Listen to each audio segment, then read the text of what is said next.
Kevin, Yes, sir. how are you, my friend? I am amazing. It has been a minute since you and I actually had a face-to-face. I know. People always ask me. People always ask me, so how's Joe? Do you still talk to Joe? Like, I was Sandy. I was on the phone with Sandy Alfred the other day. Yeah. He's like, when's the last time you talked to Joe? People always ask me. Yeah, people always ask me about you too. Oh, that's good. Yeah, how's Kev? How's Kev? That's the most popular question I get. Yeah, So I said, Kev's doing great. Yeah, I get the same thing. So there we go. In some ways, we're connected to the hip, whether we like it or not. Yes. So it's been kind of an interesting journey because when you and I first met, I was telling the story just recently to somebody, and I was telling him the story of Shifter, and he'd asked me, and I was telling him how we met, and I said, before Kevin was, KB the Boss and this, cultural heavyweight in the city of Ottawa, he used to work at this boring place called Parliament Hill. Yes. You're a politician. No, you weren't. You were what? What were you doing? You were a PR guy, eh? I was my technical title was a communications and policy advisor.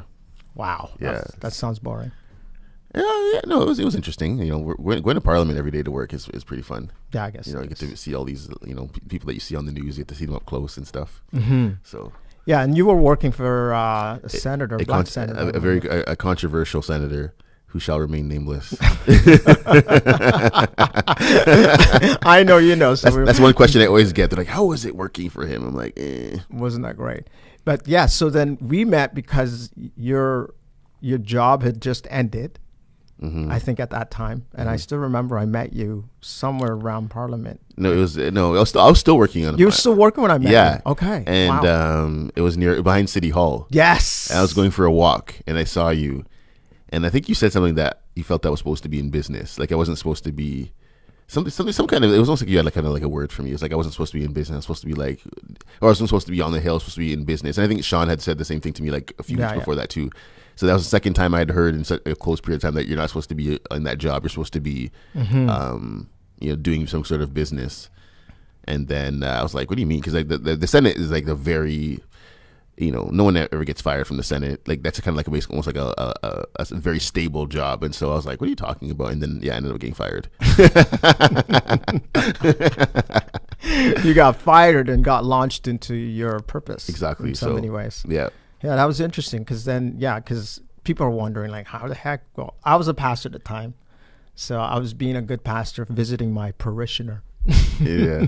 No, and just got connected, getting to know you, and the fact that you had this great passion for media, and also passion for the city of Ottawa, which was kind of strange at the time for me because I lived in Ottawa all my life, and here you are, new guy from Toronto, and has this real love and connection to the city, which was really interesting. Yeah. And then, and then from there, we connected, and Lord behold, before you know it, we're starting a magazine. Exactly. Yeah. So tell me, let's not go into that because I want to know what your thoughts were as as the church guy. You've been in, your life has been basically in church and outside church. There's two sides to Kev. There was before church, first 23 years of my life, and then there was the church time, which I guess 23 years old until a few years ago, and then now. So and that's interesting though, because I remember Kev the church guy, and then this Kev. What's the difference? I think I'm just more myself right now. I don't think I've been saying that to myself and to my wife over the past 2 weeks. I'm I don't think I've ever been more myself than I am right now. Because I think a lot of times when you spend time in church, the culture influences you. There's to be honest, I think within church there's not a lot of room for free thought. For you to really be you're generating your own opinions, even your revelation of when it comes to God and life tends to be from somebody, and so I think now. It's 23 years old when I became a Christian, and now I'm it's 17 years later.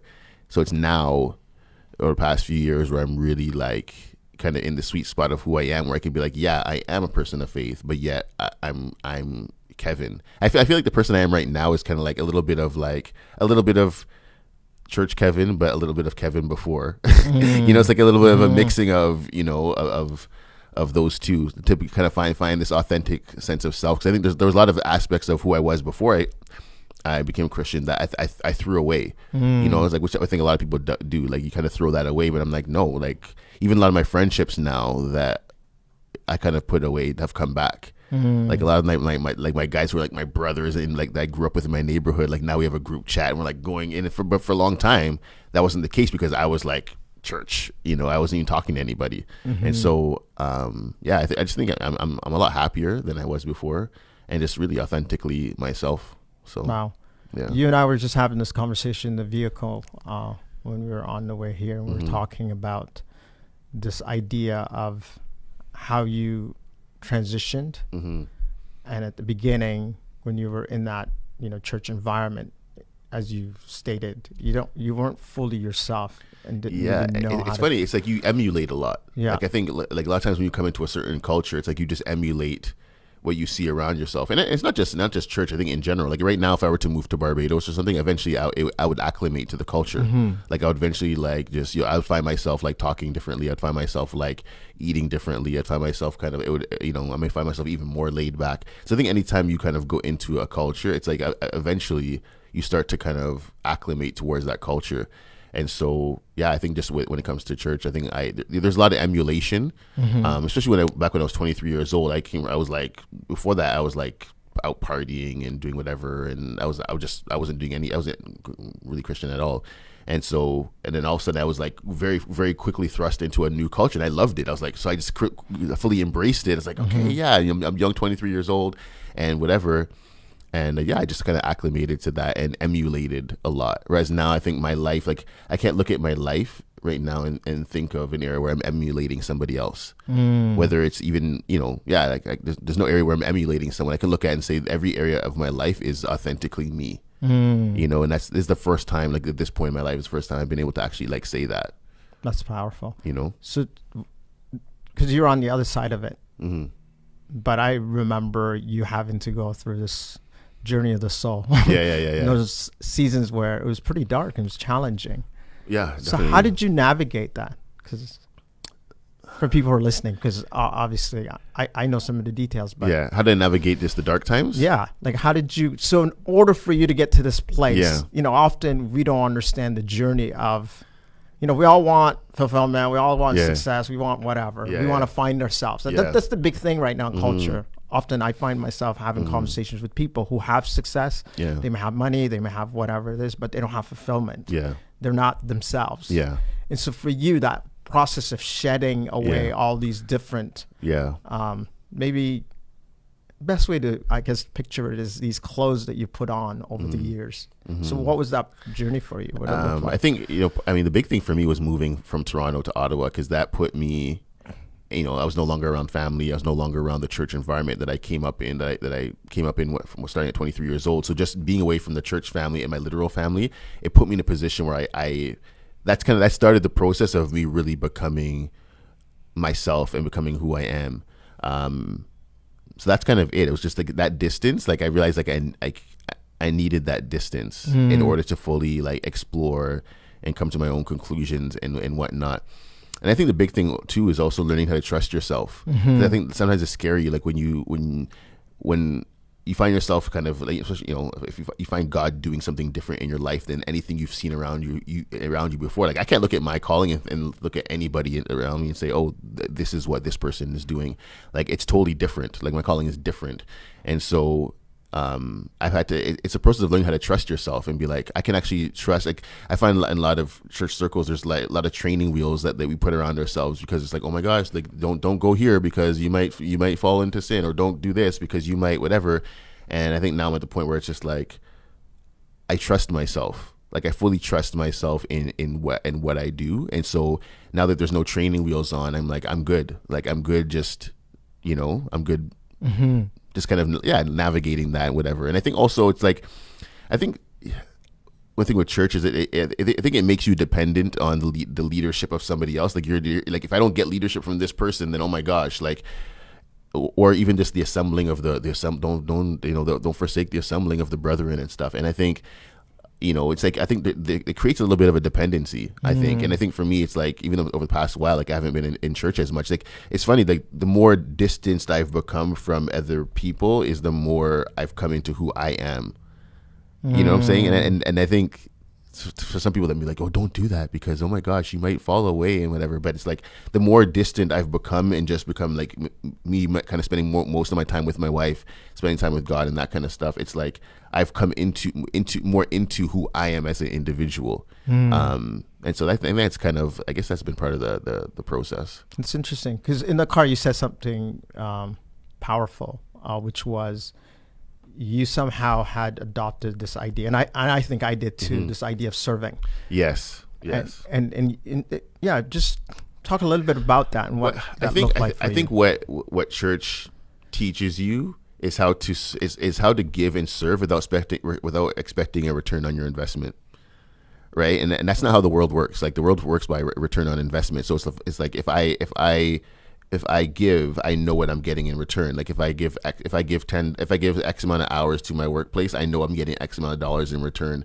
And I think one thing with church is it teaches you how to give without boundaries and without expectation of a return on your investment. And I think that like now at a point where it's like, I expect a return. Like if I'm giving something, in most cases, I'm expecting a return on my investment. And even that's why for so long I struggled in business. And I think a lot of Christian people struggle in business because we're taught how to give, and oh, God will give back to me. So you let people take advantage of you. You're like, okay, don't worry, God will take care of it. Instead of now being like, no, I got to take care of that. Like I'm empowered to be like, I'm taking care of that. So I feel like the level, like how we were taught to serve in church, I think in a sense it's opposite of what it takes to even be in business. Because I think, definitely, I think over time I've allowed so many people to take advantage of me. I've given without expecting anything in return. I just think, oh yeah, God will bless me. But it's like, no, in business, like you need to be able to say, hey, I gave you this, I need this in return. Hey, the paperwork said this, like. So I feel like, like it was really, I had to really learn how to serve, but with an expectation, like saying that I'm worthy of a return on my service. I'm worthy of a return on my investment. And I don't think I always learned that. So do you think that's a church issue or a Kevin issue? I think it's I to be honest, think it's a church issue. It was a Kevin issue just because it was an issue. But I used something with us. Like when we were partners at Shifter, I feel like there was times when, that was hard for, even like in the beginning, we didn't even make a lot of money. And I think a big part of the reason why we didn't make money is because we didn't have the mindset of business. Like there's a certain mindset that it takes to be in business. And that's not the mindset that we were taught. Like we weren't equipped for that. I had to literally learn, like I had to rewire my brain, like get a business coach and actually learn how to think properly about business and how to actually, a lot of people, especially, people in church and outside of church have a problem even like charging for their labor, because it's like, I gave that for free. Like if you gave that for free in a church setting and now you come outside and it's like, can you really say, hey, I want 10,000 for that? I want 20,000 for that. It's like a lot of people inside and outside of church just struggle with even pricing themselves properly because, that's just an issue I think a lot of people have. And I think we had that issue. It's just, there's a guilt around making money. Like and I think a lot of people of faith, a lot of Christians have a very complicated relationship with money. Yeah, that's so true. So it's funny because you and I have, because we were in business together, and so we got an opportunity to really see our strengths and weaknesses. And I think that area of money for both of us was a big issue for a long time, in the sense of understanding our money relationship and the way we related to money. Yeah. And I was thinking about it because for me as a pastor, to get up in front of a congregation and ask people to give a tithe and an offering was a no-brainer. Yeah. I actually, looked forward to it. So if I was to tell somebody to give money, so if I was doing it on behalf of another, so I'm like, so I could be as strong as I want. I can even sit somebody down and instruct them why they should, the value of it all. Yeah. But when it came to asking somebody to give me money for my services rendered, there was this weird, strange barrier and that I really couldn't overcome. And I think that's what you're addressing is the fact that when you transition into a business arena, you've got to work through that. Yeah. Because if you have a weird relationship with money, you're just not going to be successful. And I see it just not just with, like, I see it even with certain organizations I'm a part of, or even like clients and whatnot that I have, where I'm like, you see they have a weird relationship with money, and you're seeing it in their business where you're like, yo, you're having trouble charging for you're having trouble charging for your services, or you feel guilty for charging for your services. Yeah, and those people, they end up just not doing well because like the issue is you, and just the guilt around, the guilt around just charging, you know, and knowing your worth. That's such a good, I was talking to a client just a week ago, 2 weeks ago, it was a coaching call, and we were discussing that she was having a hard time closing these, more of high value clients. These are people that were, well-to-do, and for some reason she just was unable to close. Yeah. And so we got into talking, and she said something really powerful. She said, when I grew up, Joe, I grew up in a fairly wealthy environment. So everybody around me was wealthy, but our family wasn't. Yeah. And she said, but all the wealthy kids, they were all jerks. So in the back of her mind, she associated people with money with being jerks. Yeah. So that moment of realization, she started tearing up because she had realized that she was in some ways pushing away. So what you're saying is really powerful in the sense our money relationship is in some ways we can repel it by just having an unhealthy relationship with money. Yeah. And whether it's on the poverty mindset in the sense of I don't deserve it. Yeah. Or on the other side of it where you actually and it's not just church, even like a lot of black people have a weird relationship with money, right? Because we associate wealth with oppression. Right, like we associate like wealthy people with like these are people that like the people that oppress us are these wealthy people who are in power, and so I think a lot, even as black people, I think we repel wealth and we repel power because we associate those things with oppression. Like these things have been done to us by people who had those things, and so now we don't want those things. And I know even for me, like there was a long time where I didn't even want to be a leader anymore. I didn't want to be a leader, like because I associated leadership with like hurting people because I always was hurt by leadership or manipulated. So I was like, I don't want to be a leader because that means manipulating people. And so even that I had to unlearn, okay, like that's not necessarily the case. So I think even among our like black people, like when Pharrell and Jay-Z came out with their music video they're like and I posted about it on my Facebook, a lot of black people were like, oh, this video's promoting capitalism and everything like that. And I'm like, what are you talking about? Like, I mean, people are welcome to have their own opinion, but I'm like, they're showing like a 23-year-old black kid who's making algorithms for like Instagram and like some of the biggest tech companies in the world, like successful family businesses, and you're seeing capitalism, you're seeing oppression and manipulation, and it shows like we associate, even as a black community, we associate wealth and power with oppression, and so I think we do as a community repel those things instead of embracing it and realizing no, we could do something different with it. That's so good. So good. I was listening. This is such a good conversation piece because I think often we don't have it. And you see like with indigenous people where large sums of money are given to, certain areas that need it, first of all, that have either been oppressed, that have endured horrific, acts of, I would say, I guess, what's the best way? There are civil rights. Like they've been taken. They don't have freedom and so on. So the indigenous people in Canada, very much so. I mean, Canada took the land, and the abuses happened with all the stuff, residential schools, so forth, so on. So, but the government has consistently tried to, just give money. So they write these big checks, and of course, for whatever reason, these communities are still dealing with the addiction and so forth, so on. And this guy was talking about this whole idea of giving money to somebody who has a poor money mindset. Yeah. And one of the things he said is you could take the money away from some of the richest people in the world right now, take all their money away and give it to the people who don't have it. And he says somehow that money will find its way to the same people exactly. Because those people understand the money mindset. They understand money in many ways. It's like a skill set that you acquire over a period of time. The same skill set that you need to play basketball, whatever. You need that skill set. And so I think what you're speaking of is the skill set in order to acquire wealth. First of all, starts with a mindset. Exactly. And I think that's what you've gone through, which is pretty powerful. It's funny because for me, like I've made more money during the pandemic and during this whole racial thing than I've ever made before. Not like I'm, like, you know, and honestly, and it's funny because I mean, and I have a business, I do have a business coach, and I, it's like it was mindset. Like I literally, when this pandemic started, I said to myself, I'm like, I'm coming out of this thing better than when I came in. Like, and I'm not just for myself, like it was for myself too. Like I was like, I make sure I was exercising. Like I'm going to be healthy when I come out of this thing. But even from a business standpoint, like I was like, you're coming out of this thing, you know, better than when you came in. And it's funny because like I didn't talk to a lot of people like during this whole pandemic, and it's funny to talk to people after, like partly through the pandemic, and realize how many people were so pessimistic about it. Like, oh my gosh, there's like, you know, like people were so like just and I mean, it's one of the worst things we've ever experienced in our lifetime. But I realized that the mindset that I had, not everybody had. Like not everybody was seeing this as an opportunity. Not everyone was seeing this as a means to, as an opportunity to advance. Like, man, like my life has been made so much better through COVID and through this whole racial injustice.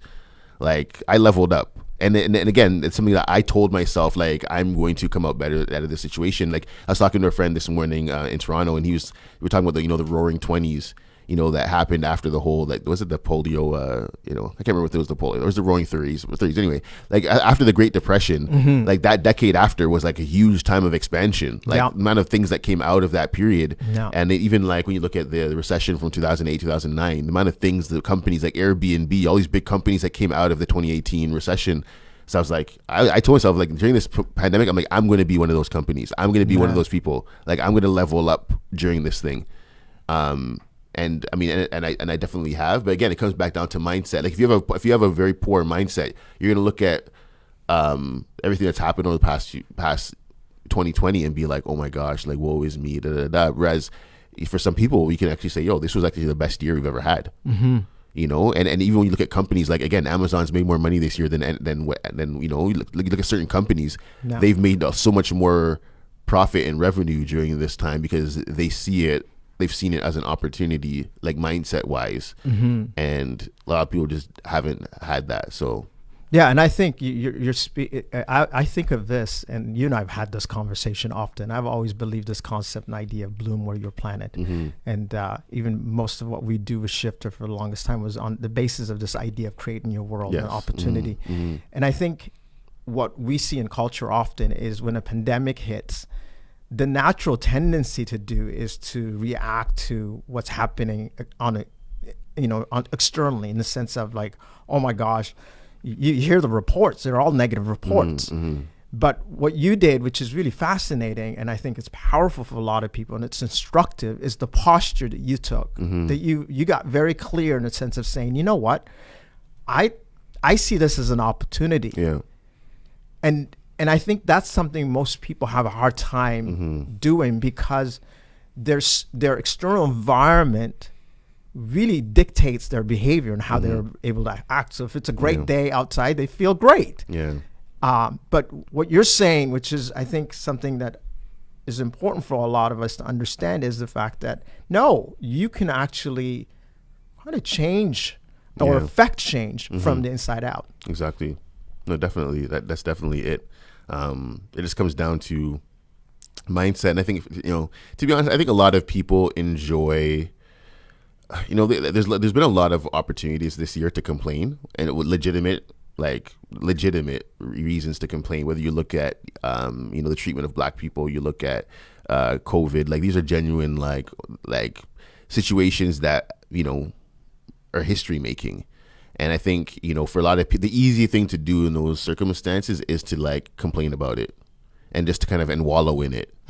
I even see some friends of mine who are on social media, and they're like every time there's a shooting or there's something, it's like they're broken, like absolutely broken. Which I mean, I was like after George Floyd, I was bawling for days. Like I was bawling. But after 2 weeks, and I did the huge press run. I was like, every media in the city wanted me to come and talk.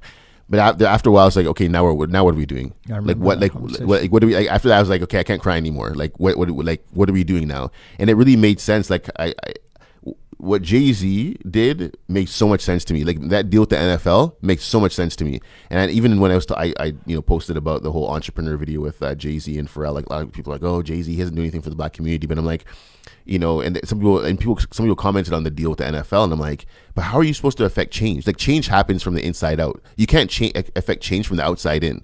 It's always from the inside out. Like that's the whole the podcast. This is the podcast. It's like you have to get on the inside. And so for like someone like Jay-Z is like, yo, if I want to expect change, I gotta get inside the NFL to affect change. And for me, it was like, I joined boards. Like if I just joined the Ottawa Film Office board, I joined like the leadership committee for something else in the city, and like I've just joined stuff, the different causes and whatever, because I'm like, we can either sit around and like keep complaining about stuff, or we can actually get in and start and build and do the work and that kind of stuff. And those are all opportunities. Like right now, there's so much opportunity for black people. Out of what's happened, there is so much opportunity for black people. And so I think it's up to us like to change the mindset. So instead of like, yes, all these shootings and stuff are unfortunate, and we need to continue continue to protest because they obviously have worked. But I think behind the scenes, we also need to be like, now what? Like, what do we do now to actually affect like long-term change? Means getting into the system. And some people have said to me like, oh, systemic change is what we need. But I'm like, if systemic change is what we needed, then you need to get in the system. Like you can't bring about systemic change from the outside and be like, hey, you need to change. Like, no, you need to get in there, vote, run for office, like get on boards, get on this, become a school trustee, like join the parent association at your kid's school, like something. But it's like we can't just sit on social media and be like, oh my gosh, like and it's like, yo, get in there, find somewhere where you can serve in society and like make things better and get into the system and help change the system. So and I think what you're stating, and I remember the whole George Floyd shooting happened, and I posted something that got me in a lot of trouble. Yeah. And my intention, I remember at the time, and I was trying to explain this to a friend on phone conversation. They're like, "How dare you? You're so insensitive." Yeah. And I recognize now, looking back, timing wasn't great because people need to grieve, and you need to give people opportunity to grieve. You can't go into prescription. You can't go into solution right away. So big lesson there. However, what I was reacting to was, I've been around for a while now. So I was around in 92 when Rodney King died. So I've seen this thing play out over and over again since the shooting, protest, nothing happens. And so part of and I think this is a conversation I wanted to have with you. So this is good that you and I came here, is I got tired of the whole concept of activism. And I thought, you can get addicted to it. And I think, within the black community especially, certain individuals have made a career of just being the victim. It's an industry in itself. So to do what you're saying is, again, this is all mindset again. This is the conversation. And that's when Jay-Z, during that press conference with the NFL, he was like, so how long are we going to protest? He asked that question. I know that pissed so many people off. Yeah. But for me, it's like, it's so funny because like I was saying throughout this whole George Floyd thing, I was saying, man, I'm so not an activist. I'm so not an activist. And then I ended up getting on this like Ottawa Life magazine put me on their activist and change makers list. I was like, I literally was saying right before that, I'm not an activist, and I ended up getting on their list. But for me, I realized like my activism is different. Like I'm not the kind of person who's gonna like. I went to the rallies, and I'll always go to the rallies. Like I think it's important. But for me, like my activism is sitting on a board. My activism is going on TV and radio and advocating in that way. Like, am I gonna be the one that sits down and like goes to all the rallies all the time? Not necessarily, but my activism looks different. It's something that's congruent with who I am. But yeah, I definitely, there's that clip that was happening like one of the anti-racism marches in the States, where there was like the three generations of guys there. There was like a 50-year-old man and a 16-year-old boy, and they're like angry, and then the one who's like 30 something in the middle, he's like there has to be a different way. He's like we've been doing this since that guy, like we've been out here protesting since that guy was your age, and then I was out here when I was your age. He's like, you 16-year-old, you got to do something different because this isn't working. Like we're still here, and I think. I think as people need to really question and be like, is what we're doing really? It worked in the sense that I think like this last like wave of protest, like it was amazing, the amount of awareness that it spread. But I do think that's a good question. Like, is there a better way? There has to be a better way. And I think protesting should continue, but we need to figure out a way to get like our tentacles like out there into society. Like, we need to be, again, sitting on the boards. We need to be like running for office. We need to be like starting companies, like get out there and I think for a lot of us Black people, because we've been rejected for so long, that we're just like, now we're good. We're gonna do our own thing. Let's just stay over here and do our thing because they keep rejecting us. But I think this is a prime opportunity to be like, yo, let's just get out there and integrate, and But this is what you're saying, which is really powerful, because it's the same conversation that we had about money. Yeah. Every time you want to get to that next level, when I'm coaching clients, I always tell them, if you were on the car, I was just doing a little, and this guy's obviously struggling and he wants to get to that next level. But the point is, the person you are right now is really the guy that's getting the results that you have. This is who you are. Exactly. And so and this is not sexy. The work that you've been doing to go through the personal transformation, it's not sexy. There's nothing sexy about you waking up in the morning, working out, doing this. Like, you just talked to me about, like, you're a different Kev than the Kev that I knew early on. Like, I mean, you're a health guy now. You're waking up early. You even said something really powerful when it came to your wife. You said, sometimes I feel guilty taking some time off for Kev, but it's necessary for me to do the work that I need to do.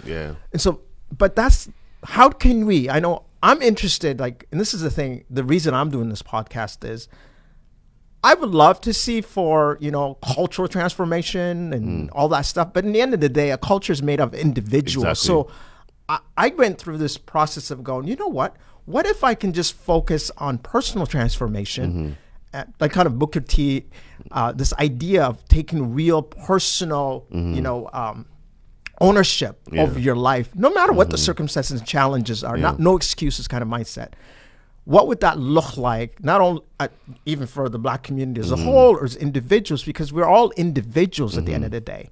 And I think what you're speaking of and what you're prescribing is this idea of like, well, we have to change from the activism mindset to now a builder mindset. Yeah. No, definitely. I mean, at least that's my particular. That's your particular. That's my advice. particular bent. Like, yeah. I mean, if other people, and some people got mad at me on Facebook because they're saying like I make these very like macro level black community statements, like the Black community. So they're like, the Black. Stop talking about Black community. Yeah, there's sense like we're all different. Like it's true. we're all different. So don't like do these big macro level like statements about the Black community. But I think we need. I mean, I think we need to do better. And I think, again, the approach like I think we've all learned from the Martin Luther King, Malcolm X school of like that model of doing things. And I think it's definitely has served us well, and I think it has continued. But I think there is a better way. Like I was saying to my I can't remember who I was saying to recently, but I'm like, as a Black community, we have a very strong social agenda, but a very not strong economic agenda. And I think that's just the nature of being Black. Like as soon as you're born, you're taught, okay, you get to work twice as hard as everybody else. You're taught about racism. You're taught about like that. When Black parents teach, when they prepare you for life, they have to prepare you. They prepare you for that first and foremost. The fact that you're not going to be liked, all that kind of stuff. They can't even get to like the economic stuff. They can't even get to like teaching you about the jobs and business and all that kind of stuff and money. And we first and foremost, we learn about social, like as Black people, we learn social before we learn economic, just because of the nature of what's going on in the world. Right? As you look at, say, white folks, I don't know if they grow up learning first and foremost about social issues. I think they first like they can go straight to the economic. They can go straight to, okay, son, like do this, do that. Like that's not the initial conversation that we have in our community. So would you say, because again, this is a good conversation you're not going to have, because I'm not interested in macro approaches, because I know a lot of white people that don't have the ability to talk about money. True, that's true. Because they're raised like, we That's know, true. For example, certain cultures, when you talk about, let's say, I don't know, the Irish, for example, in some ways, their experiences can mirror a lot of the Black experience. And so one of the things I think you're hitting on is Black is not monolithic. Yeah. And within Black, you've got all sorts of different experiences, different belief systems, ideologies, and on it goes. And I think for me, and this is, you and I are fascinating individuals, because I come from Africa where I was the majority. Yeah, exactly. I grew up from day one. Yeah. Like when it came to my self-esteem, when it came to my history and who I was, where I came from, I could literally trace my, my lineage as far as I like to go. Yeah. So for me, coming to North America or to Europe first in North America and being quote unquote the only was really difficult, because I wasn't trained for it. I wasn't prepared for it in some sense. And so when I first started to experience racism, I didn't really understand it, to tell you the truth, because I wasn't expecting it. No one had told me that because of your color that somebody's going to treat you differently, because I came from a culture where everybody was Black, or everybody was not only Black but also of the same culture, same not the same belief system. But so part of, I think, what you're saying, and which is even for me now, right now with my kids are biracial. So the conversation I have with my kids in the sense of preparing them for the world that's to come is completely different than the conversation my parents had with me when I first came to Canada. Yeah, that's true. And so let me ask you this question, because you're this new Kev, which I really enjoy having a conversation with. What kind of conversation are you having with your kids now? Or were you modeling? Because you told me about modeling, which was really cool too. So, I mean, with my 6-year-old, I haven't had a lot of conversations with him just about what's happening in the world yet. Because even with George Floyd, I haven't even gone into that with him yet. And even with my 10-year-old, like when it first happened, I didn't even talk to him about it. Because I was just like, you know what, this is too heavy. I'm not going to talk to him about it. But then a few weeks ago, we were going for a jog, me and him, and we saw a police car. So I just asked him, I'm like, so what do you think of the police? And he's like, I don't know. he's like, I don't know. And he's like, what do you think of the police? I said, there's some good ones, there's some bad ones. They're kind of like teachers. There's good ones, there's bad ones. And he's like, yeah, there's some bad teachers out there. That's what he was saying. Wow. But then, so he's like, he asked me, he's like, have the police ever killed anybody before? And I said, yeah. And I went to George Floyd, and he's like, and Breonna Taylor, and he was like, that's not good.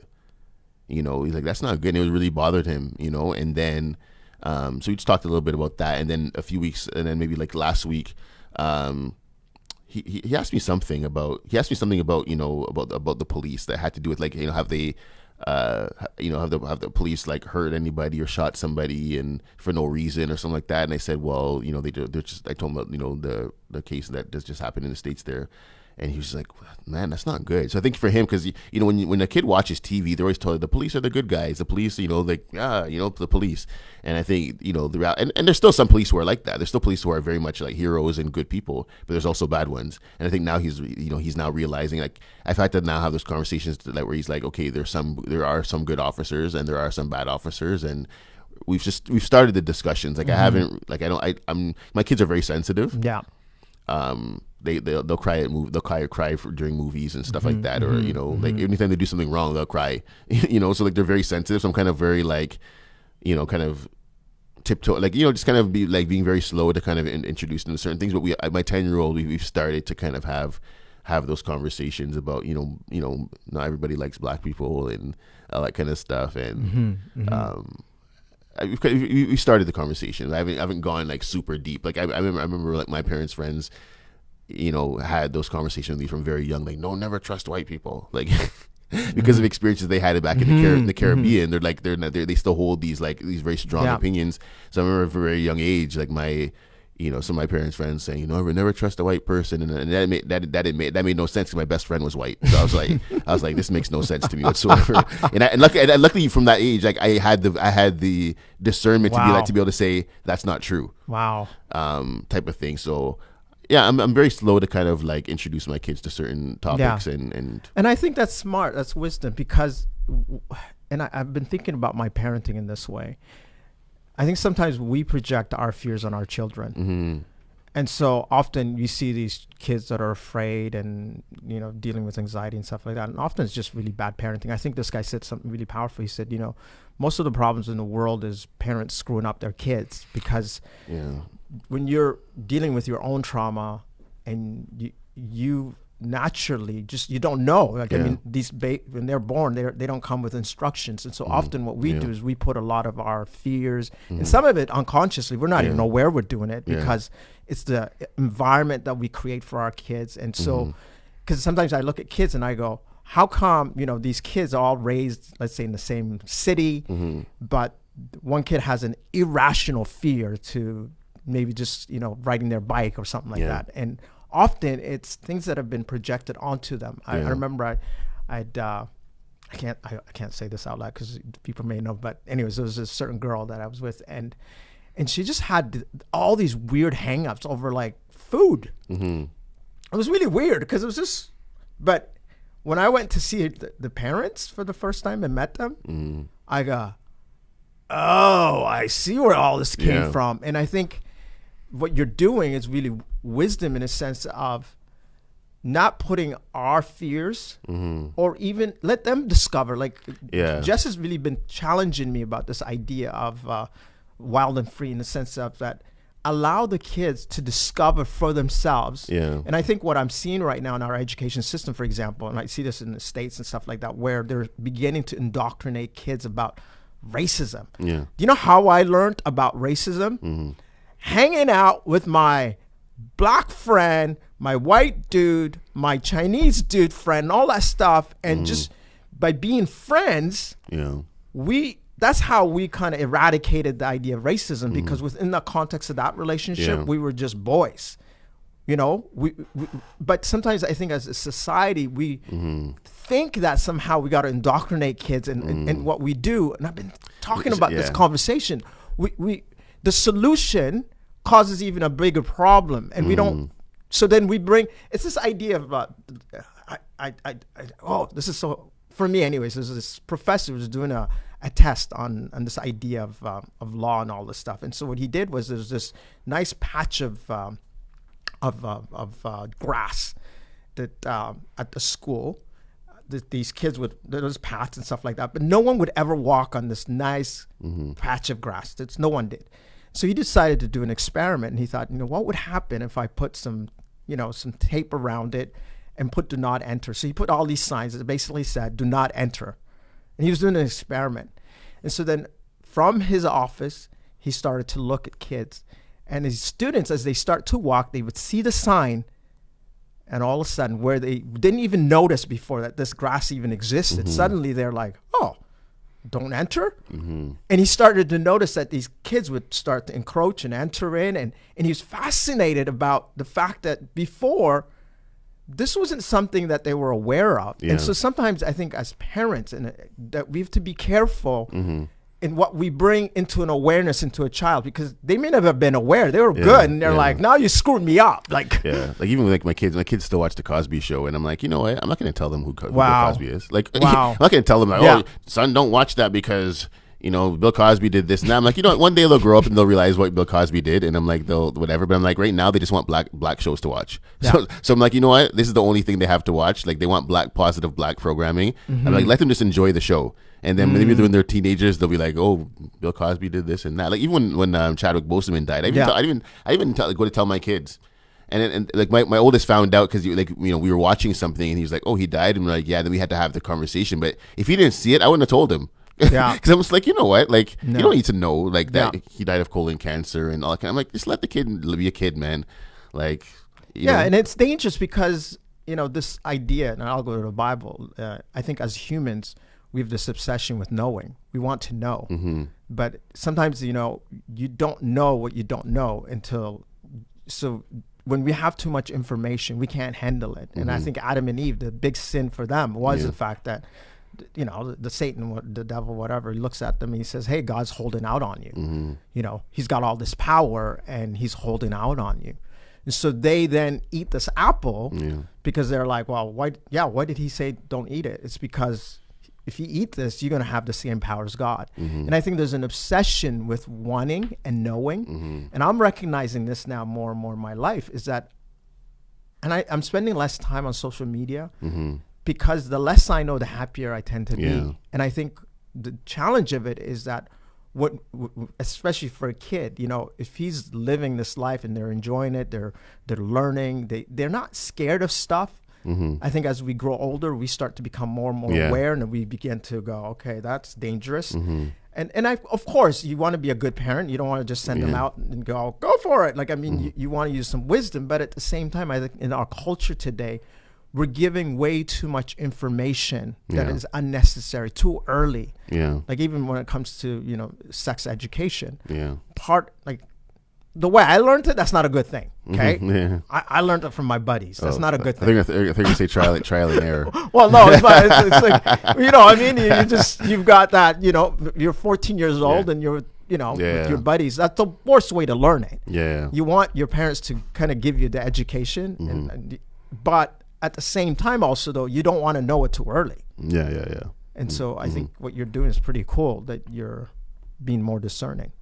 Yeah, just trying to be, I mean, also it's realizing, like, as a parent, like, certain conversations are just really hard. Like, I know I'm going to have to have the sex conversation, like, now, because I think it's part of the curriculum for my son. I think grade 5 is when you learn. At least I learned in grade 5. Yeah. And so I think my son's going to be learning that. So now I'm like, okay, I got to make sure I have those conversations with him. But I mean, you can't keep your head in the sand, but at the same time, you don't want to expose them to, like, unnecessary things too early. So wow.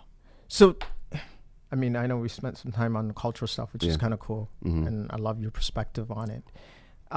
Right now, for you, I know you're in business and you've got this different mindset now, and you said something really interesting to me early on, in the sense that, the first stage of your life, and maybe you can help people who are, just trying to figure this stuff out, and they're trying to get into the business world. Maybe they're trying to start right now with COVID, lots of people are losing their jobs, and they're beginning to maybe go online, start businesses and stuff like that. But what is some advice that you can give to people that are just starting out? Man, that's a big question. I know. I'm sorry. Some advice? Yeah. Well, from your experience, what are some things that you wish you'd known maybe when you started? I think I would have spent more time on the mindset stuff, like just really understanding the mindset behind making money. And I think that's why, people like, some of these rappers that grew up as hustlers, like why they end up being such a good business people is because they learn business. Like Jay-Z and all these people, like they've been in business from the time they were kids, just it was illegal. Yeah. but the skill set translates though, right? Yeah. And so for me, I definitely would have spent more time just on mindset.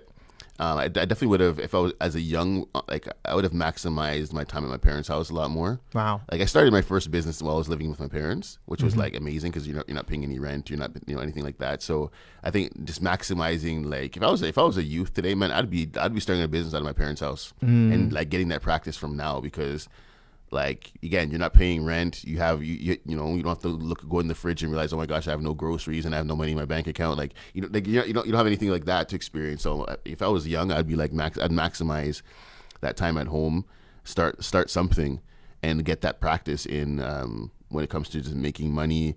I think even just partnerships. I think you and I, when we started, we didn't really go deep into like really exploring like partnership and like what does that really mean, and partnership agreements and all that kind of stuff. Like we didn't really go into all of that. What does each person want to get out of this thing?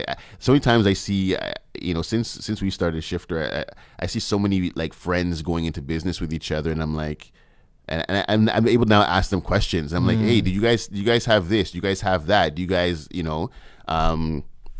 it's interesting going into business with friends, or even with your spouse.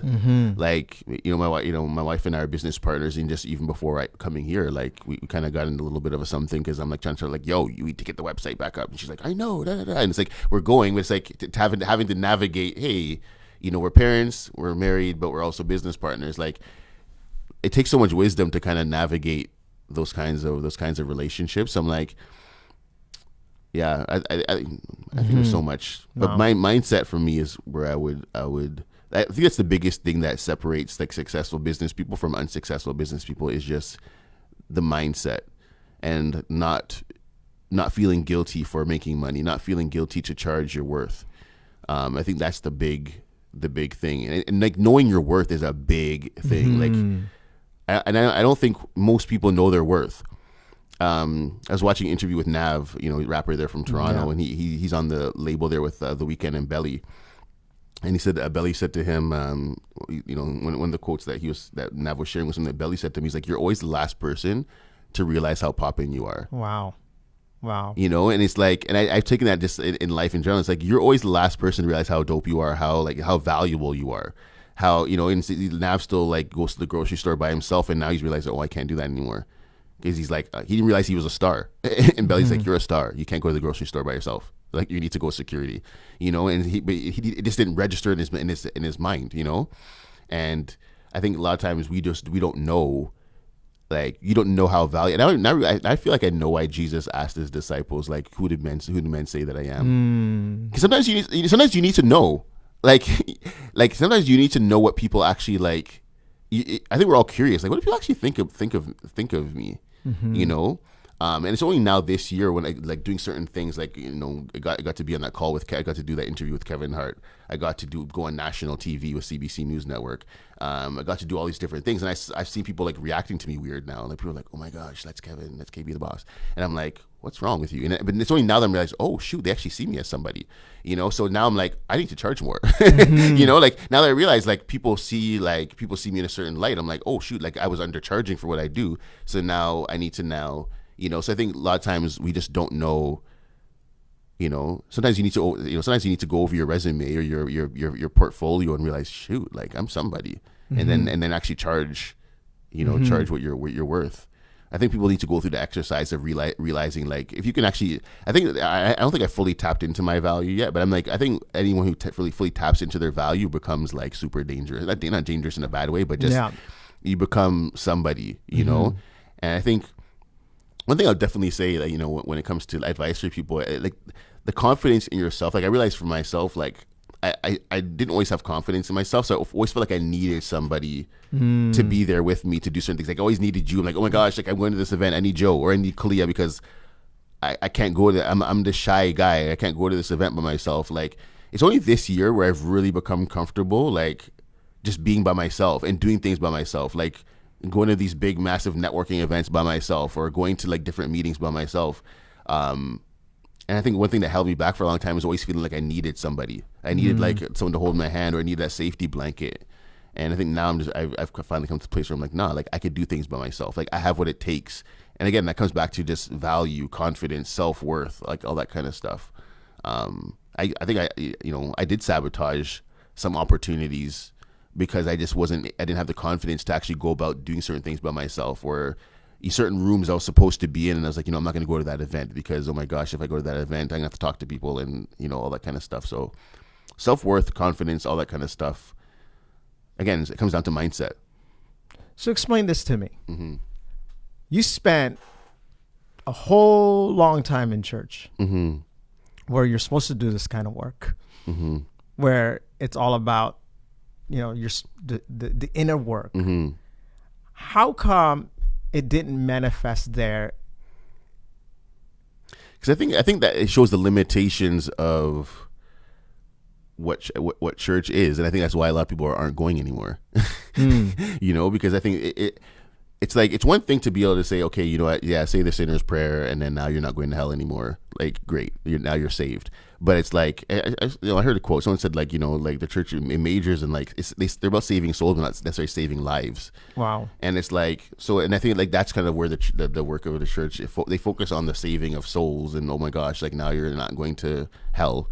But the equipping you for life, like that, like, for me, that's real discipleship. Like, when we talk about discipleship in the church, we're like, oh yeah, here's like, memorize these scriptures or read the Bible front to back. Now you're discipled. It's like, instead of being like actually training people for life, like, you think about Jesus and his disciples, like, he lived with them, like, he prepared them for life. Like, I felt like that was real discipleship. And I don't know if we include those kinds of things in discipleship. I don't know if we include that, really preparing people for life and actually going deep. And to be honest, maybe a lot of leaders themselves haven't gone through that process. Like, you can't take somebody where you haven't been, right? So maybe some of these leaders need to actually, like, go through those processes for themselves so that they can actually take people there. But I think that what we're talking about here falls out of it's outside of their purview of, I think, what church feels their job is to do. That's really interesting. You know, so then you end up having to go to like different coaches and stuff like that to get that information. Because also, and I've been thinking about this because, you know, I was on the other side and I burnt out in church. So I was that maybe leader that didn't necessarily really get it for himself either, because I mean, you know, you saw me go through my journey of healing. And one of the lessons I learned was that I think when you're in an environment like the church, whatever you term it, it's an organization a lot of times. And so you're playing a role. Yeah. And often what seems to be celebrated is the gift. Yeah. So if you're very gifted in a certain area, people are going to look at you. Wow, he's a great preacher. He's this and that. And I think often then the character side, which is the area that often we don't see, it's underdeveloped. Yeah. Because there's no enough opportunities to develop it, because you're more in a... But think about it though, like for the majority of churches, their vision isn't you. Their vision is something else. Their vision is, okay, we need to get to 5,000 members, or we need to build that building, or we need to like take the city, you know, but they're not really, their vision isn't you. Right. So it's like in a sense, when you come in, and the goal is to kind of deploy you in fulfillment of the vision, but you're not the vision. The vision is something else, some kind of other mandate. But I think if the mandate of churches really were you as a person, I think then this thing would, we would see this kind of approach. Like we'd see these things happening in church. So this is good because in some ways, Jesus, his vision was us. Yeah. And it says that actually, for the joy that was beset before him, he endured the cross. So the idea is like, the joy was us, you know, in our being healed and restored. And so his whole idea wasn't necessarily even to build an organization or that was actually the very thing that they were mad at him. Or building buildings. Buildings. And he didn't even come to take over. Like there was nothing about him. He didn't care about the government. They're like, hey, should we pay for taxes? He's just like, I don't know whose face is on that. He was totally uninterested. He was always about the individual. Yeah. And I think throughout the scriptures, you see him, you know, hanging out at weddings, funerals, with the prostitutes and so forth, so on. So and just even to play devil's advocate, like maybe then it isn't the response. Maybe it is just the response that, you know, maybe we get to a place where we say, you know, everyone has their own relationship with God, and maybe it's not necessarily the church's responsibility to develop you in that way. Maybe that we do leave room to say, hey, you have your own relationship with God, and God will bring you through that process. Like, because for me, like again, it's been I do have a coach. But a lot of this has been, like, my growth has been in just my personal relationship with God, and maybe that's where it's supposed to take place. And maybe though too, you know, I say this often to people, you know, there is a set time for us to come into maturity. Yeah. And so sometimes it's like, you know, if you came into success or however you deem it, and we see this often, and you're the entertainment guy, we often see people who, you know, they start hitting, they get fame young, like I don't know, name anybody, Michael Jackson, any of these guys that end up being successful early on. But what it does is it stunts their maturity and their growth. And so sometimes it's not just because I've been thinking about this for a long time too, and I was like, sometimes we blame, you know, the circumstances of our lives, and we can blame our husbands, wives, whatever. But ultimately, also, there's a journey that's taking place in us that we're not totally aware of. Like, we don't know what we're being prepared for, what we're being set up for. In some ways, I said this to you when, you know, when this whole thing happened with George Floyd. And I said, it's almost like you were, this whole time in Shifter, you were preparing for this moment, and you were ready because you had the skill, you had done the work, and so then when the opportunity came for you to speak, you weren't this overnight guy that all of a sudden showed up. You had done a lot of work. You had served the city, and so in some ways, the journey, it took a long time to get there, but it's worked out pretty well. Yeah, definitely. No, and even with that whole time with George Floyd, like, people ask, like, man, how was it being like the voice in the city for like this black stuff? Like, was it like daunting, or was it like, you know, was it hard on you? Like, what was that process like? And I was like, it was easy, because I'm like, I was like so ready for it that I'm like, this is what I do. Like, I do media. Like, I go on radio, I go on TV. Like, that's not, so it was really like, again, preparation meeting opportunity. It was like, I didn't realize how prepared. It's like, I guess it's like David, you get to meet, you're meeting Goliath and you're like, man, I've been wrestling like lions and tigers and bears and stuff, like, as a shepherd. And now I see Goliath in front of me. Like, yeah, I'm like, the same way I killed the lion and the bear, I'm about to take you out. And so for me, it's like, I think, yeah, you do have those times where it's like, sometimes I think we get upset because it feels like our process is taking so long. But then I think it's only when the opportunity comes that you're like, I was ready for that. Like even the day I was on like on CBC News Network, like that morning I didn't even know I was going to be on TV. It was they heard me on the radio on CBC Ottawa, and then CBC in Toronto heard, and they're like, oh, can you do the national? Can you do like the national, like the CBC News Network? And I was like, sure. And I was ready for it. Like, and they even had me report. That was basically a correspondent. Like, they're like, so what's happening around you right now? And I'm like reporting. And afterwards, I was like, man, like I was good. Like even my family in Toronto were like, man, like you were really good. And it was like preparation meets opportunity. If that opportunity had come, like, and I think I'd been praying for national TV opportunities for like a year. Yeah, I remember. Like I'd been writing it down in my journal. Like I'm done doing just local media. I want to do national media. I started writing that down like March 2019, and it wasn't until like almost the same time the year after that I actually did my first national TV. But it was like I'd been praying about it, I'd wanted it, I'd been writing it down as a goal, but it didn't happen until like a year later, and that was the right time. But perhaps from the time I wrote it, I was preparing, like, in a sense, like all the stuff I'd done after that was preparing me for that day when I was like, okay, now you're on national TV, boom, like you're ready. So I think, yeah, preparation does meet, when preparation does meet opportunity, all of a sudden it's like people are like, oh, where's this guy or girl, where this girl come from, where this guy come from? But it's like you've been prepared. And I think for me, like I've always felt like a late bloomer. Like I turned 40 this year, and it's like 40 is very significant in the Bible. But so that's why even this year when things started happening for me, I was like, I knew 40 was gonna be crazy because I'm like all the 40 stuff in the Bible. I was like, yo, my 40th birthday is gonna be crazy, and to see everything that happened after I turned 40, but it's like this first 40 years, this was all just preparation. Like I've been on TV. Like my parents had me in acting from the time I was a kid. Wow. Like I had an agent when I was in like elementary school because my parents had me in acting. So I'm like I've been on TV from the time I was a kid. Wow. Like and now, like at 40 years old, I finally was like, Kevin Bourne's on TV. Yeah. So it's like my whole 40 years of my first 40 years of my life was like preparation, and then now it's just like boom. Like the next 40 years is going to be like prime time. Let's go. Yeah, that's so good. And I think this is instructive for a lot of people that are listening to this. Is that often, the challenges that you're in right now. None of us like challenges.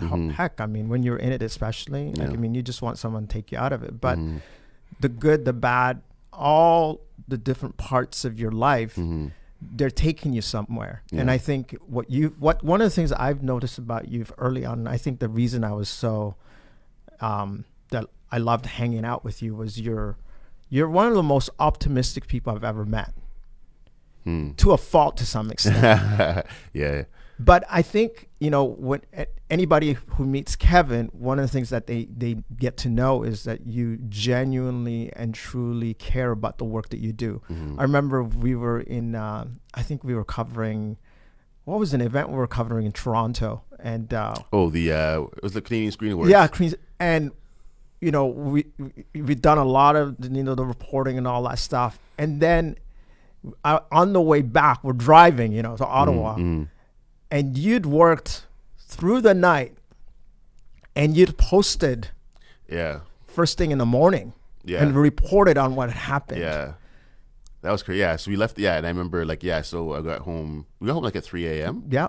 And I was like editing pictures, editing video, wrote my article, and then I think right after that I went straight to CBC Radio. Exactly. Like right in the morning after that. I didn't even sleep, I don't think. I went straight to CBC at like 6 something in the morning, reported on the Canadian Screen Awards. Yeah.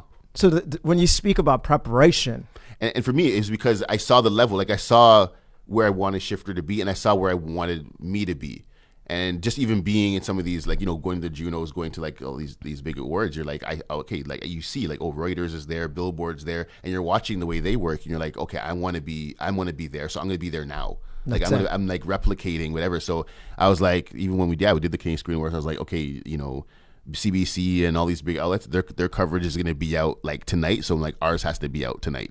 because I was like modeling the level that I wanted to be on. Like the serious, I'm like, I want Shifter to be like this serious media outlet. So I'm like, I don't want to wait till 12 noon the next day to put our stuff out. It has to be out like now because every other outlet has their stuff out now. That's it. And that is something I think often people don't they may do all the spiritual work in the sense of like, being focused, they have intention and all that stuff. But also there's this other side of it, which is the ugly side of success in some sense, is that you got to be willing to do what no one else is willing to do. Exactly. And I think that's not something that I've noticed, about you from day one, is even when you were at church, if you were doing camera or whatever it was, you were the guy. Like, I mean, you owned it. And I think that's something that you can't necessarily teach. It's something that exactly, and I get it, that is the character part. And to be honest, that's why even for me the whole like KB the boss. That's why I even like it was out of that Canadian Screen Awards actually that the whole idea of this boss thing came about, because I remember when after I did the whole I came back that night, did all my coverage, put it out, and I remember talking to some people. They're like, man, like how did you do that? Like they're like, I would never do that. And that's when I realized I was like, because you're not the boss. I remember. Like because I'm thinking about it. Like I run Shifter. I don't report to anybody. You know what I'm saying? So if I wanted to wait until the next day to put my coverage out, who would notice but me? And that's when I realized I'm like, it's like I was being my own boss. Like because I'm the boss at Shifter. So I held myself to a certain standard, and I held myself to a certain standard, and I realized I can't hold other people to a standard that I'm not willing to hold myself to. So if I'm willing to do that level of coverage, then I can demand anybody to do it, because I'm like, well, that's what I'm willing to do as a person. But when someone said to me like, man, I would never do that, I was like, okay, that's what separates the character, that separates like the boss from the people that aren't, because you would put your stuff out 2 days later, and then when no one's talking about that thing anymore. But for me, it was like, no, it has to go at that particular moment, and I've always held myself to that standard. Like anytime I'm doing something, it's always like that night or next morning, my thing's out. Like has to be. And if you're working with me, like that just has to be it, because that's just the standard, and so the fact that I've always been willing to hold myself to that standard, that's why I've always been like, that's the whole KB the boss thing. It's like, because there's a standard I hold myself to, and that's what the whole boss thing is about. And I love it, because I was listening to Kobe Bryant's longtime trainer, and he was being interviewed, and one of the things that he was talking about, the whole Mamba mentality and where it came from. And he said, when Kobe got drafted, he was 18 years old, and he's in this league of men, and he felt like he didn't belong. And so he was lacking the confidence, the swagger to really show up as his, higher self in order to. And so through of working together, they came up with this idea of the Mamba, this mentality. And the idea was that when he was on that court, he was a killer. Yeah. So, and I think what you're doing, and I think this is instructive for a lot of people, is that sometimes you have to play a role. You may not necessarily believe it yet, but for a while you have to play that role until it becomes, programmed in your mind, and on a subconscious level you believe it. And I think you intuitively have created this, because some people are like, what's Kevin doing with this KB the boss thing? And I get it, because they're like, that's so unlike Kev. Kev is like, more like self-deprecating. But when you use that term, in some ways you begin to create this persona. But I always knew. That's what, even now when people see me sitting on boards, I already saw that. Exactly. You know what I'm saying? So when I was talking about, okay, I'm being a boss, and now people are like, oh my gosh, yeah, KB, you're a boss. And I'm like, yeah, because for me, it's like I already knew who I was. Yeah. Right. And so now when people say, yeah, I'm on this thing, and like I'm on this thing with this city, I'm in these meetings with the mayor, and and it's like I always saw the boss. Yeah. So it wasn't just like a thing. It was like I knew who I was. I knew the cloth I was cut from. I knew my calling. I knew my identity. That's it. So and now everything's following. Everything has now followed that.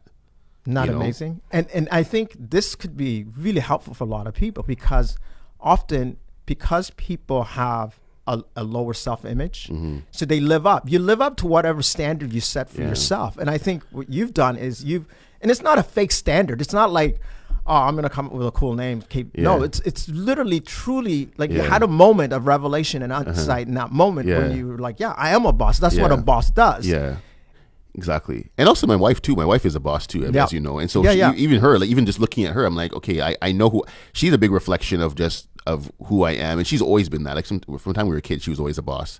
So for me, like even just being married to her is like, for me, it was always like a reminder of like, okay, this is who I am, because I married this serious woman who's like, I always felt she was an executive from the time we were like, you know. Wow. And so even just being with her is always a reminder of like, okay, like I gotta be this. I gotta be, I gotta come up higher, because I can't have a woman like this who's a boss and I'm just like some kind of slouch. And it's not amazing. Yeah, And so it's like often what we say about ourselves, or the stories we tell ourselves, sets the standard, or the canopy of our lives. And I think again that comes back to the thing with if we want with the whole Christian thing, I don't think we've been taught to really just fully own who we are. So we always talk, we got to be like, we got to be so lowly and understated and so on. But it's like, Jesus knew who he was. Like, I'm a son of God. Deal with it. You know what I'm saying? Like, you know what I'm saying? He didn't apologize for that. He's like, listen, I he didn't ask to be. No, that's who I am. Like, I am the son of God. Period. Deal with it. And no one and people didn't like the fact that he knew who he was. No. And I know people, I mean, I don't think people, I don't think people like people who know who they are. No. Because most people don't know who they are. That's so when you see someone that knows who they are, it's like, you begin Who do you think they are? Yeah, who do you think you are? No, it's who do I know I am? Yeah. I know I'm this person. If you don't like it, that says more about you than about me. Yeah, you shouldn't be threatened by somebody, because often people will actually look for a relationship in which people don't know who they are, because it makes them feel better. But I think and this is part of the maturation process, in the sense of learning to be okay to be the leader that you're called to be. And so in some ways, that to me, humility. We often define humility in the sense of like someone lowering themselves, debasing themselves. But actually humility is someone walking in their true identity. Exactly. Because that is who you are. And so that's humility. So sometimes people are like, well, no, that's not humility to me, because we think of humility in the wrong way. And so when someone like you finally comes into himself, and part of it, I guess, is also you can no longer exist in the environment that you used to live in if you have that mindset. Yeah. And also, I mean, when it comes to people not liking people who know who they are, that also comes down to even like, it comes back to the whole charging thing, right? If someone says, hey, can you come to this meeting? It's like, yeah, it's going to cost $5,000 for me to come to that meeting.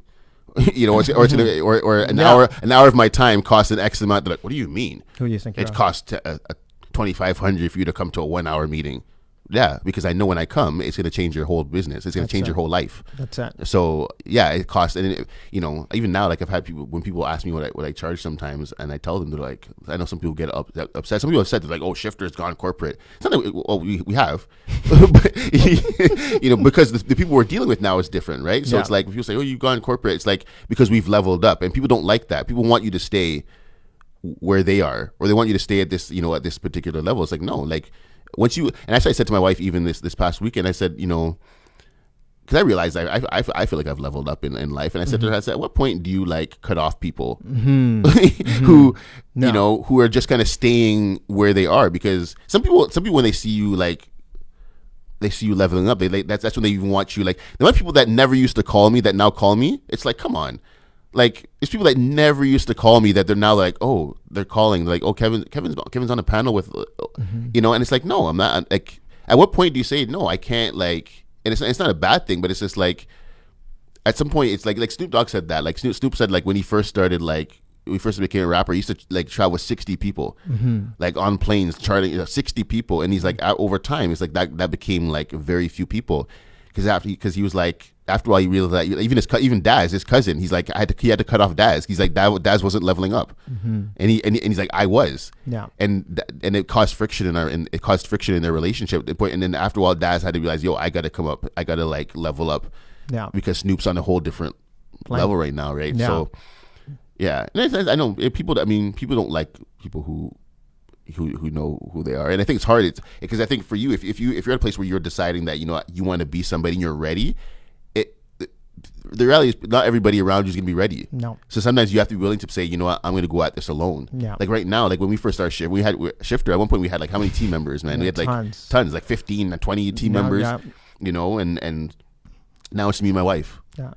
And but we've made more money now, Not you know? interesting. And so, but now it's like we're able to like there's so much more we're able to do with just a few people. Like we realize like if we want to do the stuff we want to do, we can't bring 20 people. Yeah. Like it's not possible, right? So it's like you have to like, and there's so many people I know right now who've scaled down everything they've like. So many people I know who have companies, so now it's right back to being themselves after having a huge team member, because they realize like I can't bring everybody To where you're going. Yeah.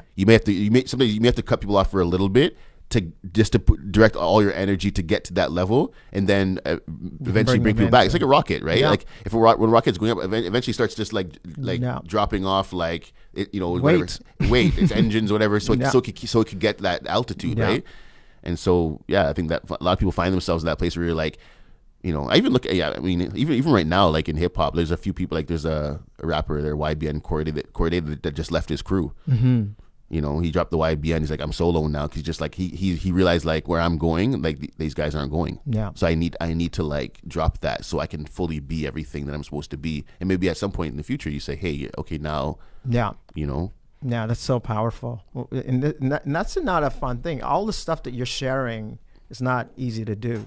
And I think it's also trusting who you are and where you're going, because often I think when we don't say yes, and I say this to people all the time, I'm like, at the end of the day, you're not going to be judged based on how many people liked you. Mm-hmm. You're going to be judged whether or not you lived out your assignment. Exactly. And so part of it is recognizing, understanding, and I think the journey that you've been on is this journey of really truly valuing the calling. Mm-hmm. First of all, being really clear about what you're called to do. Yeah.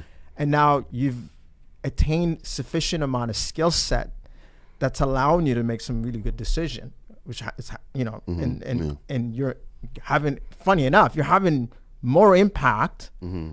with less exactly than you did before, which is totally counterintuitive. Yeah. I mean, when we were kind of scaling down, it was the whole, like the story that came to mind was just with Gideon, when God's just like, hey, you have too many soldiers. And he kept saying, okay, now decrease them more, until he has this little tiny army, and he ends up being more victorious with like these few soldiers mm-hmm. than if he had this massive army. And I was like, okay, there's something there, about just productivity, and also just giving God space mm-hmm. to do what he does, as well. So that's incredible. Yeah. It's been really fun just having this conversation with you on so many fronts, and I think you and I can talk for another 2 hours, because how long has it been? I don't know what time has it been, but I was going to talk about the NBA. Whatever. I mean, maybe I have to bring you back, but maybe let's talk a little bit about the NBA, because I'm interested to have your take on what's happening with the NBA right now. It's so funny because like a lot of the the teams that we expected to excel, like again, you look the Heat now that's beating the Bucks. Like we didn't expect that. And there's a few series like that where you're like, okay, we didn't expect, certain outcomes. So it's interesting to see like these underdog teams, kind of under the bubble. Yeah, and it's interesting because like, Drake, in one of his songs, he just, I can't remember which song it is. He talks about like not everybody's built for the lead, and it's a sports reference, but not everybody's built. Like certain teams are built for the lead. Mm-hmm. Like look at the Golden State Warriors. Like they're built for the lead. Like they can win over the course of a whole season and then go to the playoffs and continue that. Mm-hmm. And you have some teams where it's like you may be good for a little bit of the season, then you kind of drop off a little bit. Like the ability to sustain winning over a whole season is hard. Yeah. And it translates to life in general. Like you think about people, like certain people are just built for the lead. Like Drake is built for, like he was built to lead the pack. And not everybody is built to lead, but yeah, it's interesting in sports, like the ability to sustain success over a long period of time. That's what separates. Like you look at Kawhi, what he did in Toronto. Like obviously he didn't have like a full like amazing season, but he was able to, like, him and the Raptors were able to sustain a certain level of success over the course of 73 or whatever games, and then into the playoffs as well. Like that's a gift to be able to like sustain. That is hard. And now you're seeing with the Raptors, like you look at someone like, that's why Siakam, you're looking at him like he's not ready yet. No. Because like during the regular season, it's like you're like, yo, this guy could be a superstar, and then now you're like, he disappeared, or he's kind of, now Kyle had to be like, Kyle stepped in, Kyle and Fred are like, okay, boom, like no, we got to come in and like, but I think that's what separates the superstars from like just the regular people. Like a LeBron can turn it on whenever he wants, he has that level of consistency and work ethic. But not everybody has that. But it's learned. Because LeBron, when he started, that was the criticism was that he didn't have that killer instinct. Yet, I think, and this is the part that I think in some ways fits the conversation you and I have had, is that I think in the old days, there was this idea of, someone being mentored. If you were going to be a carpenter, you studied with a carpenter. And so you learn the craft. And so as you got more and more mature and started to understand your craft, you started to do great. And I think that's really, with Siakam, for example, I think that's the thing, is that with Kawhi there, it's easy to be a great player because Kawhi took all the attention. Now that he's gone, now to be that number one person. To be the number one person. And you see that with a lot of people. Like, a lot of people will be like, people will be like, they'll go to a particular church and see the pastor excelling, be like, oh, I'm gonna go start my own church, and then your church ends up sucking, or or you're like, hey, you're like, again, like, I mean, even for, be like, say you're part of a company, you're like, hey, you see the CEO doing a certain job, you're like, hey, I could do that, and you go start your own company, and then it doesn't do as well. I think it's easy. Things look easy when you're like the number 2, number 3, number 4, number 5 guy, and you see things are taking off, and you're like, oh, that seems easy. But then when you're like the person, and you're in charge of like sustaining a certain level of success, like, that's not easy. And would you say this, that in some ways, like, I think we're all designed for certain, like, let's use sports, because Pippen was a great number 2. Yeah. When Jordan left and Pippen was a number 1, it didn't go so well. Yeah. And I think sometimes, and this is the key to success, I think, in life too, it's understanding, and being aware of who you are as an individual. Some people, just their DNA and the way they're built, like Drake, guys like that, like they're builders. Yeah. And these guys will go through a wall, and they've got the smarts, and they love it though too. It's not someone is like pressuring them to do the work that they're doing, put out the albums that they're putting out, the workload and all this stuff. That's who they are. Yeah. And I think I've been thinking about this, your natural mode of operation. Sometimes I think success, a coach said this to me one time, and he said, hey, Joe, sometimes we make success really difficult by working against ourselves. Yeah. Maybe the issue is not necessarily the opportunity or it's just maybe it's a skills issue in the sense that you're in the wrong position. Yeah. Yeah, it's true, and I think that's what takes humility. When you if sometimes you may need to embrace, like, maybe Pippen needs to embrace that. You know what? I needed to be a number 2. He could have been a number 1 option on another team, but he wouldn't have won the amount of championships that he won being a number 1 guy. Correct. So it's like someone like him needs to embrace the fact that, my job in that sense was to be a Robin. Yeah. And and I think some people, like, a lot of people just don't embrace that. Like, I know there's people that think they could do what I do, and some people can, like, definitely. Like, I'm not a rocket scientist or anything like that, but it's like, I think what separates, like, again, it's the character and those kind of elements. Not everybody has that wherewithal to be like, or even like, say, in basketball, you have those guys like a Damian Lillard who's like, yo, give me the ball, like last shot of the game. I want that ball in my, like, not everybody. Some people are happy. They're like, I don't want to take the last shot. Some people don't want, like, I don't want to be the closer. Exactly. Like, I rather be the guy, because it's like, yes, if you make the shot, it's like everyone will be praising you, but if you miss that shot, the next day, the media, like, everyone's gonna be talking about you. And some people don't want that. They're like, yeah, Damien, you take the ball. Like, I don't want that. I don't want that. But there's some people that thrive. They're like the Kobe's and stuff. They're like, yo, give me that ball. I'm designed to take that last shot. And I think some people know that they have that. And like, I think Damian Lillard was still a rookie when he was first started asking for the ball. He was like a rookie, and because he said, I was watching an interview, and he said he would go in the huddles, and everyone's like looking around at who's gonna and the coach was coaching, but everyone's kind of looking around, and he's like, give me the ball. And I think the first 4 times he said that, he missed the shot. And so the first 3 times he said that, he missed the shot. And then the 4th time he was in the huddle, and he told the coach, he's like, I want the ball. And the coach started laughing. He's just like, fine. And then from there he just started hitting them. That's amazing. But he knew, it's like, he had the DNA to close. Like, he knew, I'm a closer. Like, and not everybody's, and he wears it, and he knows it. And not everybody, even looking at what happened with the Milwaukee Bucks, like, Middleton, like, Giannis is out. Middleton closed yesterday. Maybe Giannis isn't a closer. Maybe he's not. Maybe Milton, maybe you need to say, yo, like, and maybe that's even with LeBron. Maybe like even when he was on Cleveland and he used to give Kyrie the ball. Yeah. Everyone's like, why is he giving? But he probably knew this guy's a closer. Yeah. I'm not a closer. He wasn't there. This guy, and in hindsight now, you're like, he knew, he probably knew who he was and knew who this guy was, and said, I'm going to give him the ball because this guy can close. And that's wisdom, man. You know, and that's humility, like knowing and understanding your role in life and knowing when to take the back seat and allowing others to lead. And I think that's this conversation that we're having. It's like, it's when you really truly know who you are, you're fine if you're sitting, you know, taking a back seat or you're leading. It's your identity is not defined in whether or not you have that, you know, the ball or not. That's really cool. This is good though. I like that was a good. That was deep, eh? It was. Well, you and I have had these conversations in private for a long time, so it's so good to be able to take it out and get to. I think for people to get to know you, and I think often we don't see the layers in people. And I think part of what makes me like that I always love our conversations is they can go anywhere, and you're not your typical dude. You're a pretty interesting guy, and I think people have learned a lot from you today, and I appreciate your willingness to just share some of the. Maybe next time we'll talk just about the dark stories.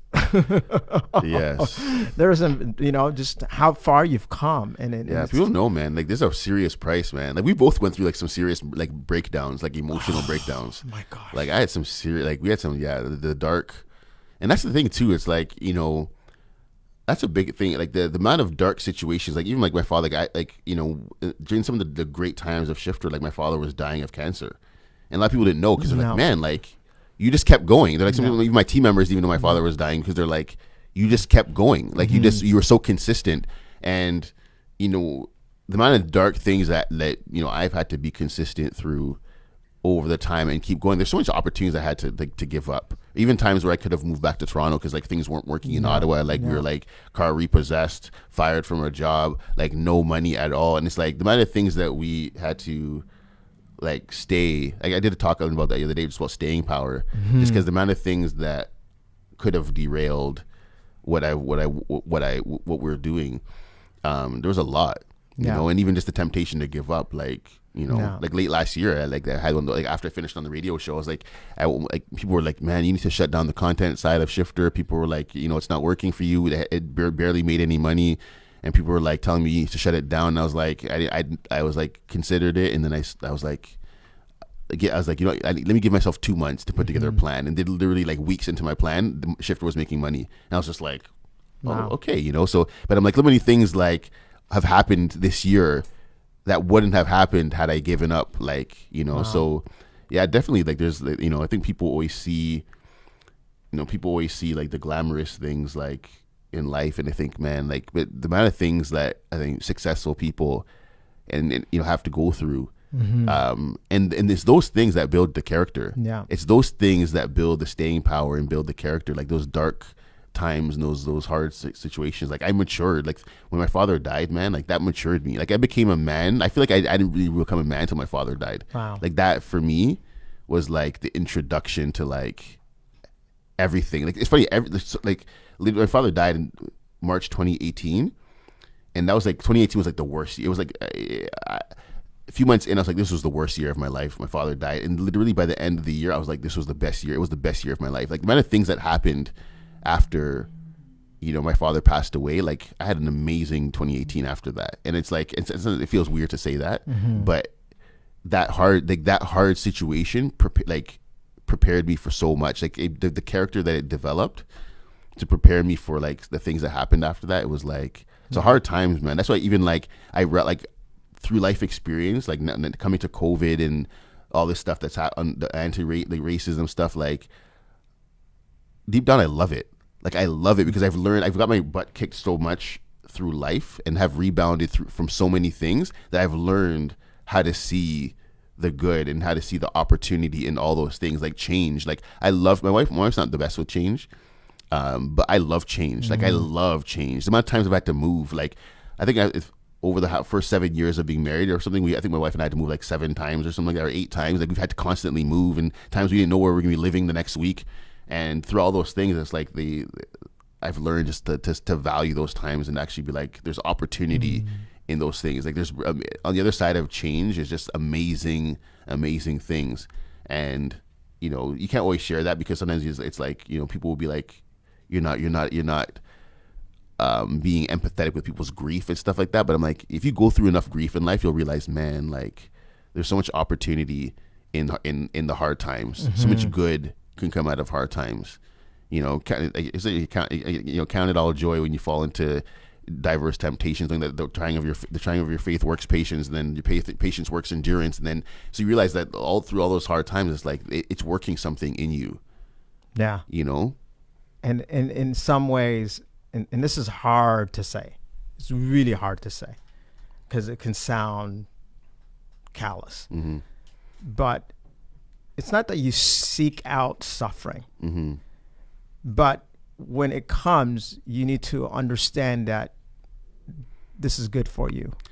Yeah, it's weird because there's times while my father was battling cancer. I haven't said this before, but there's times when he was battling cancer, and even when he was like just last times that it's like I find myself at certain points smiling, and I'm like, what? And I couldn't even figure. I'm like, why am I smiling? Like I have no reason to smile right now, but deep down inside, I knew that it was good for me. Like it was, I knew it was doing something in me. Like wow. I knew, so it was like part of me would smile because I knew that in this, like something's happening here. Like something good is happening here. Wow. And there's been times even over the past while where certain like hardships were like I went like there were like one of the last days we were on the radio show. Like I ended up finding a lump in my neck in the same area where my father had one and died. Wow. So I was like, it was in his lymph nodes. In my lymph node, I had a lump, and I was like, oh shoot, I had like the exact same thing that my father had, and he died of it.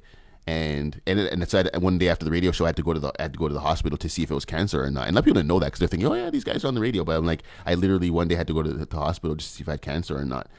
And it's funny, but it's like part of me smiled because it's like there's something about hardship that I think part of it reminds you that you're human. Yeah.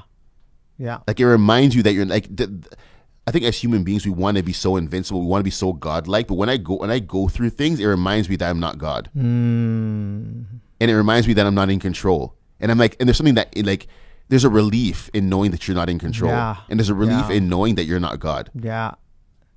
And so so it's like when I go through hard things, like part of me smiles, and I'm like, I almost feel like disturbing sometimes. I'm like, why am I smiling? But it's like it's only now that I'm realizing.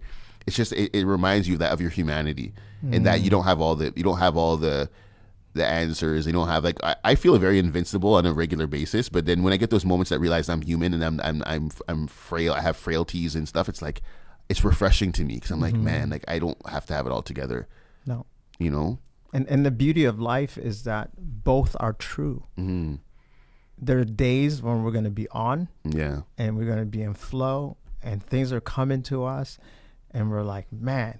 Yeah. But then there's going to be darker days. Yeah. When it feels like there's just zero hope. And that's the hard part. That's, I always say to people, it's really easy to live when things are easy. Yeah.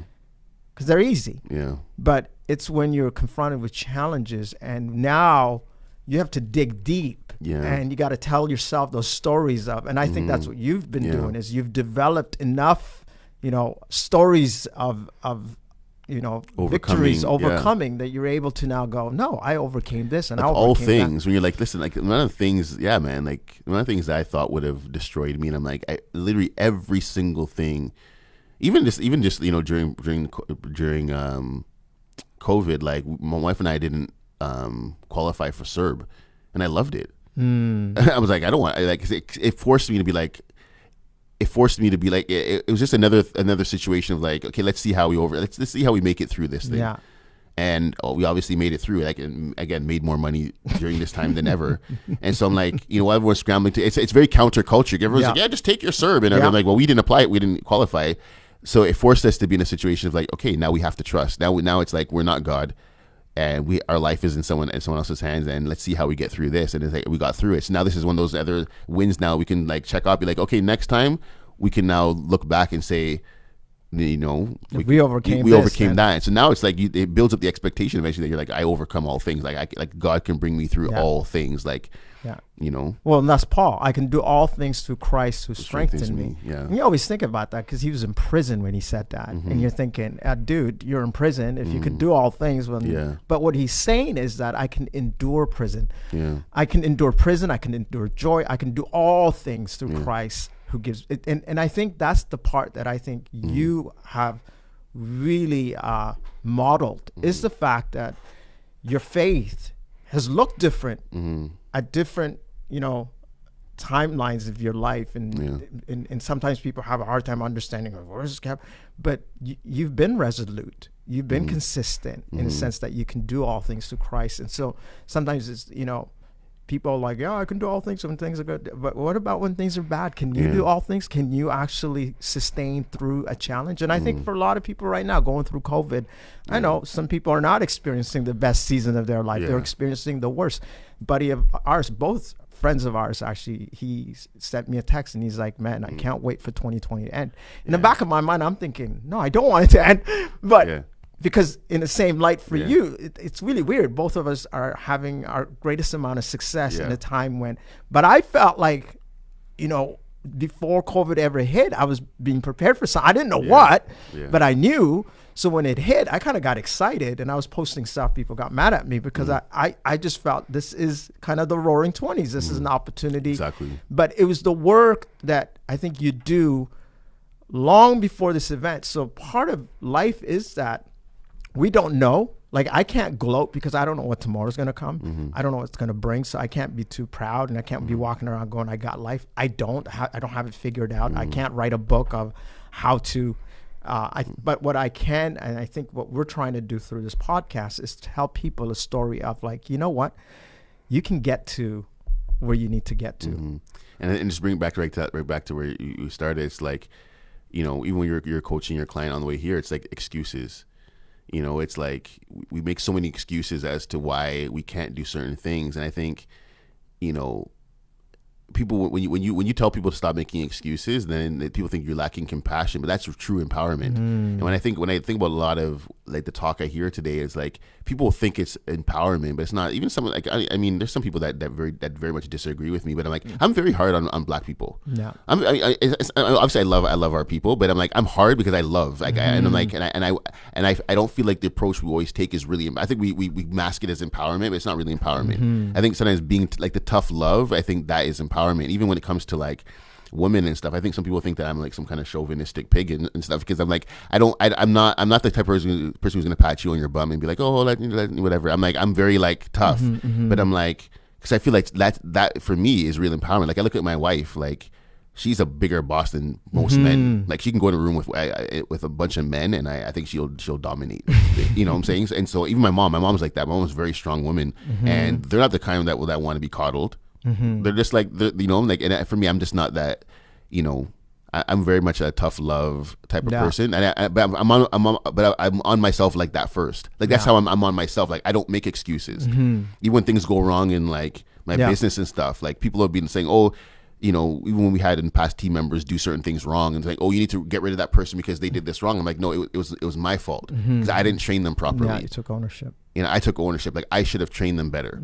And so, you know what, going forward, I'm going to put together in the training now, I'm going to incorporate that into the training so that it doesn't happen again. But I own that. Yeah. You know, whereas other people be like, it's your fault. Yeah. And it's like, no, like, I take ownership. I take ownership. Like, and that for me is like, that's real empowerment. When you take ownership, no excuses, like, that for me is empowerment. And I think a lot of people people want you to support them in their excuses. And when you don't, it's like, people think you're insensitive or whatever, but it's like, no, I'm trying to empower you. Yeah. And I think one of my favorite scenes in a movie, it's actually in Ray Charles, and it's a scene when he's going blind. Yes, I remember that. And he's come, and the mother recognizes that, you know what, she's got to prepare him for this life that he has to live as a blind man. And so she makes this decision where he's looking for mommy, and he comes into the house and he says, mommy. She's standing right there, but she's silent. And you can see the tears. She's bawling her head out. but he's calling out, and eventually he realizes no one's going to come. There's not going to be help. Yeah. And in that moment, he starts to concentrate and focus, and he can hear the birds, and suddenly he starts to navigate through the room. And even there was this is it the kettle or something? Yeah, the kettle is, and he's heading towards it, and she's like, she wants to save him, but she's like, she can't. And then he notices, he puts his hand and he feels the heat. And I think that's one of the. And then he finally turns towards his mom. He finally like realizes where she is in the room.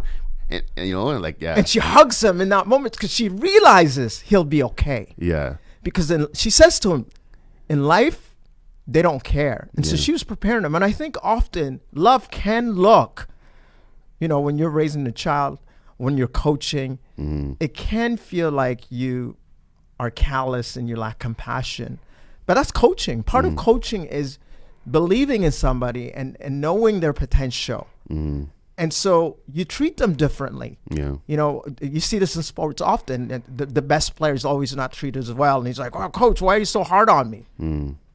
Because there's so much potential in you. And I think that's what you're saying is the fact that I think, you know, often people don't understand that. And I think right now in this time, people need compassion? Do people need a hug? Definitely. Yeah. And I think that's the wisdom, because it's like, you know, again, I think when the George Floyd first happened, like I was broken. I was definitely in compassion mode. But I was like, okay, after a while, I was like, okay, I'm not staying here though. That's it. Like I don't live here. That's what I realized. Like some people, when it comes to like some of these issues, like are Black people victimized in a certain sense? Absolutely. Are women victimized? Absolutely. But for me, I personally choose not to live there. Yeah, because that's not your identity. That's not my identity. So I'm not going to live in those emotions. Whereas a lot of people, they live in that's the space that they live from. And then they see, and then when their life is full of drama and turmoil, they're like, oh my gosh, like because you internally live in that space. So everything around you looks like that. But if you can learn to kind of be amongst of all this turmoil and be like, you know, just stable within yourself and be like, you know, I'm not choosing to live there, then you'll realize that everything around you will start to stabilize because you're like, I'm not living from that space. So great advice, dude. This has been such a fun conversation, and I think a lot of people just learned a lot. And thank you so much for coming. Thank you for having me. I was wondering. I was like, when's he gonna have me on? Dude, you know the timing. It's all about timing. It's all about the right time, and I think it worked out perfectly. So yes. I'm glad that we hung out and talked. Yes, definitely. And wish you much success. Thank you very much, and likewise. Thanks, bro. Cool. Peace. All right, peace.